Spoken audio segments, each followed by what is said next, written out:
ಅಂತ ಸ್ಪೆಷಲ್ ಏನೂ ಆಗಿಲ್ಲ ಅಂದ್ರ ನೋಡ್ರಿ ಚಂದ ಅನಸ್ತದ. ನನ್ನೊಳಗ ಎಷ್ಟು ಮೈಗಳತನ ಆದಂದ್ರ ಮಧ್ಯಾಹ್ನ 1ಕ್ಕೆ ಎದ್ದಿನ್ ನೋಡ್ರಿ. ದಿನಾ ಬೆಳಗ್ಗೆ 6ಕ್ಕೆ ಎದ್ದೇಳವ. ಎಲ್ರು ಮಸ್ತ್ ಕುಂತ ಊಟ ಮಾಡೋ ಟೈಮ್ದಾಗ ನಾ ಬ್ರಷ್ ಮಾಡಕತ್ತೀನಿ ತಿರ್ಗಾಡ್ಕೋತ. ಊಟಕ್ ಹೋಗ್ಬೇಕು ಅಂತ ಅಂದ್ರೆ ಸಾಕು ಹೆಂಗ್ ಓಡ್ತಾನ ನೋಡ್ರಿ, ಬಾಗಲ ಹಾಕ್ತಾರಂತ. ಸೀದಾ ಹಾಸ್ಟೆಲ್ ಬಂದು ಮಸ್ತ್ ಸಪಾಸಟ್ ಮಾಡ್ದೆ. ನೀವು ಕ್ಯಾಟ್ಗೆ ಹೆಸರು ಹೇಳ್ರಿ ಅಂದಿದ್ದೆ, ಬಾಳ ಹೇಳಿರಿ. ಅದ್ರಾಗ ಹೆಚ್ಚು ಲೈಕ ಕ್ಯೂಟಿ ಅನ್ನೋ ನೇಮ್ಗೆ ಬಂದದ. ಸ್ವೀಟಿ ಕ್ಯೂಟಿ ಚಂದ ಅನ್ನಿಸ್ತದಂತ ಅದನ್ನೇ ಇಡ್ತೀನಿ ನೋಡ್ರಿ. ಮೊದಲು ಬಂದಾಗ ಎಷ್ಟು ದೂರ ಓಡ್ತಾ ಇದ್ದ, ಇವಾಗ ಹೆಂಗ್ ಆಟ ಆಡ್ತಾ ಇದ್ದಾನ ಪೀಟೆ.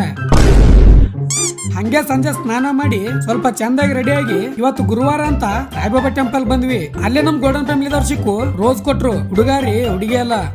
ಸೀದಾ ಒಳಗಡೆ ಬಂದು ಲೈನ್ ಹಚ್ಚಿ ದರ್ಶನ ಮಾಡ್ಕೊಂಡು ಪ್ರಸಾದಕ್ಕಂತ ಬಂದ್ವಿ. ನಾ ಫಸ್ಟ್ ರೌಂಡ್ ರೀಪ.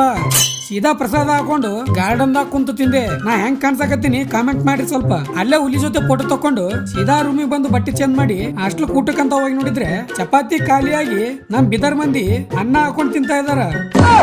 ನಾನು ಅದನ್ನೇ ಹಾಕೊಂಡು ಪಂಚಾಮೃತ ಅನ್ಕೊಂಡು ಸಪಾಸಟ್ ಮಾಡ್ದೆ. ಏನು ಮಾಡಕ್ಕಾಗಲ್ಲ, ಲೇಟ್ ಮಾಡಿವಿ.